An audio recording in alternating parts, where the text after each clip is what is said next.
qu'est-ce qu'une fausse science? Popper a dit, étrangement, que c'est une science qui n'est pas falsifiable. Mais on peut aussi, bien évidemment, dire l'inverse. On peut dire qu'une fausse science, c'est quelque chose qui est falsifiable, justement. Ou plus exactement, une fausse science s'appuie sur des faux. Par exemple, ce qui concerne les centuries de Nostradamus, c'est un faux en grande partie. Et on ne peut jamais prouver que quelque chose est vrai, mais on peut prouver que c'est un faux. Et même si on ne peut pas prouver, alors même si on ne peut pas prouver que c'est un faux, aujourd'hui, on pourra peut-être le prouver demain. Donc c'est surtout le faux qui est important pour savoir le vrai. Le vrai, c'est par élimination, ce qui n'est pas encore faux. Et on sait qu'au niveau de l'histoire des sciences, tout a été à un moment donné montré comme étant faux, quelque part. On joue sur les deux sens du mot faux. C'est faux, c'est-à-dire c'est une erreur, et faux, c'est aussi une invention, une contrefaçon. Alors,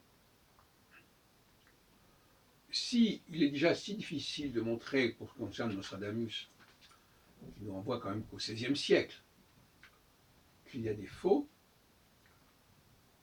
alors même qu'on a une énorme quantité de documents, de publications, de dates, de publications datées, d'impression, parce qu'on est à l'époque de l'impression, un siècle après le début de l'invention de l'imprimerie, a fortiori, combien il est facile de construire des faux pour des périodes plus anciennes, comme par exemple l'époque de Jésus. Donc pour quelqu'un qui a passé son temps à montrer qu'il y a eu des fausses éditions, des contrefaçons dans la deuxième moitié du XVIe siècle, qu'est-ce qu'il peut penser de la possibilité de créer des faux 1500 ans ou 1300 ans plus tôt, alors qu'on a beaucoup moins de documents. D'autant plus que tout ça se joue à quelques années près. Nostradamus, le faux Nostradamus, il se construit 20 ou 30 ans après la mort de Nostradamus. C'est pas grand-chose. Donc, on peut aussi dire que tout ce qui concerne le christianisme s'est construit quelques années après, ce qui n'a aucune validation à tout cela. La suspicion de faux concernant les évangiles est énorme, énorme.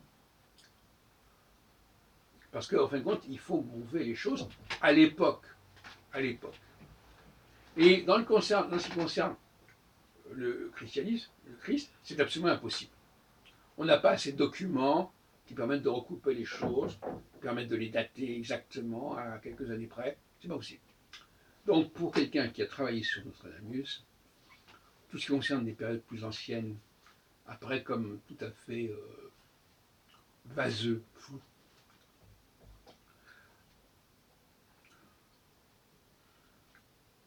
Il est facile, alors je vais passer à un autre aspect des choses, il est évidemment plus facile de faire des faux sur des petites quantités que sur des grandes quantités. Par exemple, qu'un individu donné puisse être fabriqué en quelque sorte, puisse être l'auteur d'une imposture, est beaucoup plus facile à envisager que si c'est des centaines de personnes, des milliers de personnes. Donc, tant qu'on est au niveau individuel, la contrefaçon est évidemment beaucoup plus facile. Tu vois ce que je veux dire?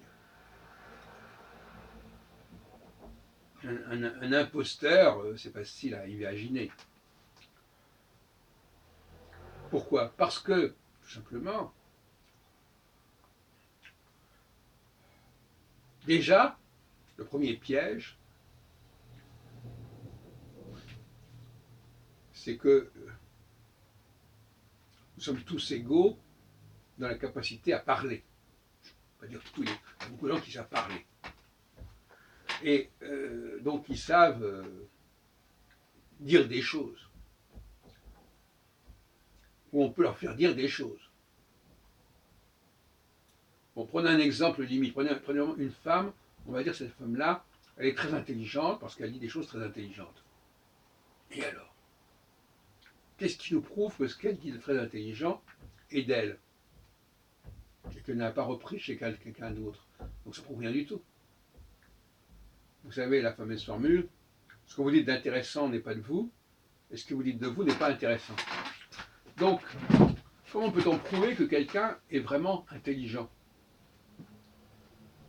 C'est dans la mesure où il va dire des choses qui n'ont pas été dites avant lui. On ne peut pas lui reprocher d'avoir répété ce qui a été dit avant lui. Et tant qu'il ne fait que répéter des choses qui ont déjà été dites, il n'a rien prouvé. Puisque la capacité à répéter, à copier, à reproduire des propos est universelle en quelque sorte. Nous parlons même. Bon. Donc finalement,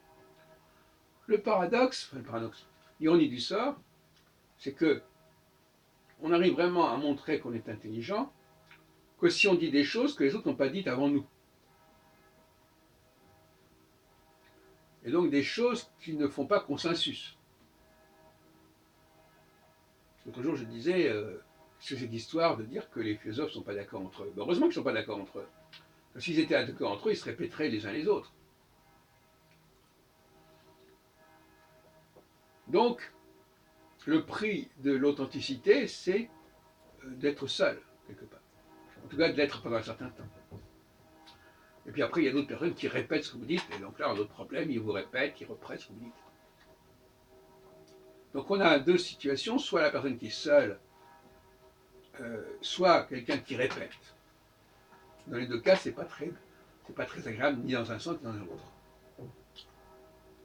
Donc, quand on atteint des grands nombres, on appelle des statistiques, des probabilités, là ça devient plus intéressant. Parce qu'on ne peut pas fabriquer des choses à grande échelle. Par exemple, la Shoah, dire qu'un tel a tué quelqu'un, bon, ça peut être une invention. Quand il s'agit de millions de personnes, ça paraît plus difficile à prouver que c'est une invention. C'est pour ça que ceux qui nient la Shoah, ils ont de la santé. Et alors, paradoxalement, ceux qui nient la Shoah seraient capables d'accepter les propos, la véracité des propos d'une personne. Et que ce qu'elle dit, ça montre bien ce qu'elle est. Ce qui vient de ce corps de sa bouche, c'est bien ce qu'elle a pensé, pas du tout. Donc paradoxalement, il y a des gens qui fonctionnent à l'inverse. Ils nient des faits énormes et ils acceptent des faits ponctuels qui ne veulent rien dire et qui ne prouvent rien.